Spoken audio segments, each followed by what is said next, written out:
This video is not for people who train. This is for everyone else around them. Friends, family, colleagues, that weird guy on the bus who stinks of cheese and always talks to you. Those people. Show this to them. And it's about usage of language and general behaviour to encourage a positive mindset. And it comes about because I've had a few conversations this week, and also I've experienced it a lot. Someone I really liked a couple of months ago said to me, "Bloody hell, Rich, you're looking really skinny." Head blew off completely.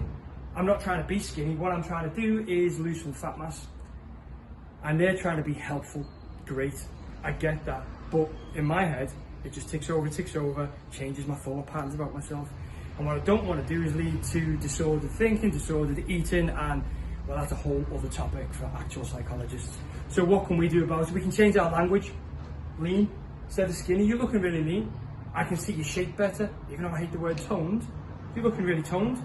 Those type of words will change the language. If someone's putting weight on and saying, "Bloody hell, you have an half gotten bulky." Yeah. How about I can really see that your muscles are starting to fill out. You're looking strong. I can see your shoulders.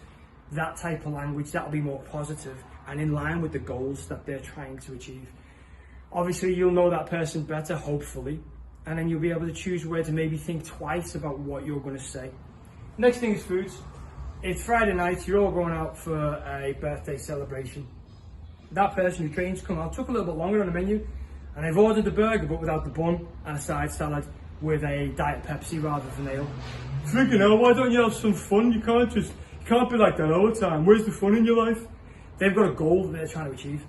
Over the last weeks, months, they could be saving 3,500 calories a day and bang on track to where they want to be. That one night, they could feel guilted into changing the foods that they eat, and because of that they could blow that week's calories, or even just blow like 1,000 calories over what they need. And that could set about a mindset where they go, you know what, I've blown Friday, I may as well sack off Saturday and Sunday and I'll just start again on Monday. So why don't we stop that from happening? And when they go out and you see them choosing that, don't even mention it. Just think it, but don't speak out loud about it. Or if you feel you need to, just say, "I think you're doing really well." To come out here and have that level of restraint and not order the triple stacked 4 cheese dripping fat burger with triple cooked fries and a tub of Ben and Jerry's takes a lot of dedication. I know that because that's what I would do. I would love that burger and Ben and Jerry's, but I also know that I'd be ruining the last 2 weeks worth of work if I did. So snack is the next one. Going out for a drive. This me, nice little drive there. And then you've pulled up, got some petrol, or diesel, depending on what you drive. Someone's come back in the car, got myself some treats. I've got you a bag of crisps. Yay. I love these crisps. I'm going to eat them. Don't want them now, but I'm still going to eat them. Thank you. I know you care. I really appreciate the crisps. But I don't need to be eating them. So on your behalf, what can you do? Well, don't buy the crisps. Or if you don't want to make yourself suffer, why don't you buy just your crisps and don't tell them that you've bought them and eat them another time when they're around? So then you're not sat there in front eating crisps and they feel even worse because they want it. Anyway, I'll labour the point. You get what I'm trying to say. Snacks in the house, we're watching a movie and you come in and you've cooked yourself a massive pizza, or you've got a huge bowl of salted caramel popcorn, covered it in sugar, salt, whatever. Do you really need to eat that in front of them? I know we're encroaching onto your personal space now, but if you really, really want to support that person, you just make those extra choices. I'm not asking you to change your lifestyle. So for like one snack or maybe an hour and a half of your life, why don't you just make that adjustment? And that hour and a half's adjustment could make the difference to the next 6 weeks of that person's plans. Where are we? Movement. I've planned on moving. I've got a walk scheduled in, I've got my workout and so on. I've come home and said, right, I've got 10,000 steps I'm going to do tonight. Do you want to go out for a walk? No, I can't be arsed. Okay, Bill, you can't be arsed, that's fine. But why don't you say to them, you know what, I don't feel like going for a walk, but if you want to go, I won't be offended. Because sometimes, I know what happens to me, I might want to go out, but I'll feel bad that I've just abandoned someone at home. And I'm like, well, you know, that's just cheeky going out on your own for a walk. No.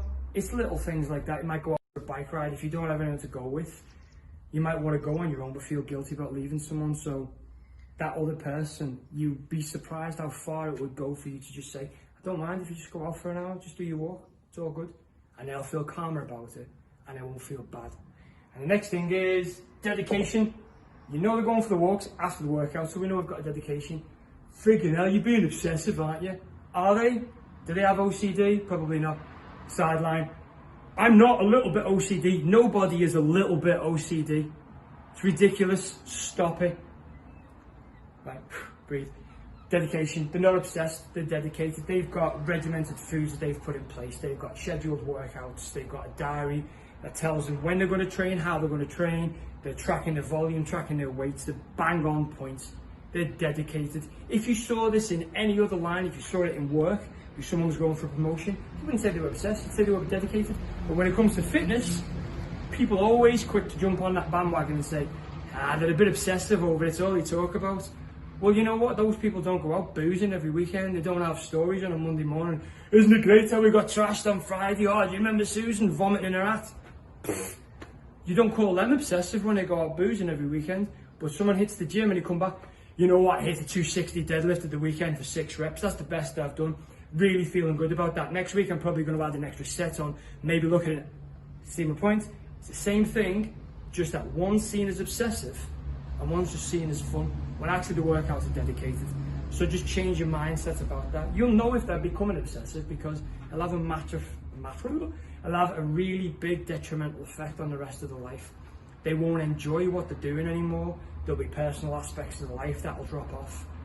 And you'll just generally see a change in their persona. And that might be the time to talk to them and ask them, like, how are you getting on with the workouts? How are you getting on with your training?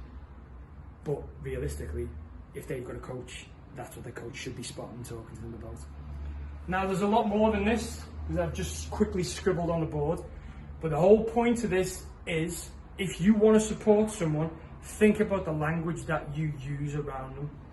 Do you need to point that little tiny thing out? Are you jealous? It takes a lot to admit it. Are you jealous that they have the drive to get up at 5 a.m, do an hour's worth of workouts, track everything, sort the foods out and be regimented? Is it jealousy? Do you want to put them down? Are you inadvertently putting them down by using words that don't really go well with what they're trying to achieve? And then, are you sabotaging them accidentally by trying to be nice and buying them a chocolate bar? Like, it's just a chocolate bar, it's just a burger. Well, yeah, 50 calories is just 50 calories. Until you think like, oh, a biscuit. Biscuit's just a biscuit, until you think it's 76 calories for an average biscuit. Next thing, you've had 5 biscuits. Shit, that's my day's calories wrecked. Those 5 biscuits could have been supplemented for a sweet chili wrap or something else that you actually like. Have I made my point? I always ask this at the end of it and no one's going to reply. Hopefully it makes sense. So if you do train, show this to people who don't train, so maybe they get a perspective of how you're feeling. And if you don't train but you know someone who does and you want to know how to approach a certain topic, feel free to give us a message. I'm not saying I'm a psychologist, but I have dealt with this quite a lot. And I know there's a couple, well, there's quite a few people I train whose partners are amazingly supportive. So this isn't aimed at you, and I think there'll be a couple of you from this week who will know what I'm talking about, and this is not aimed at you.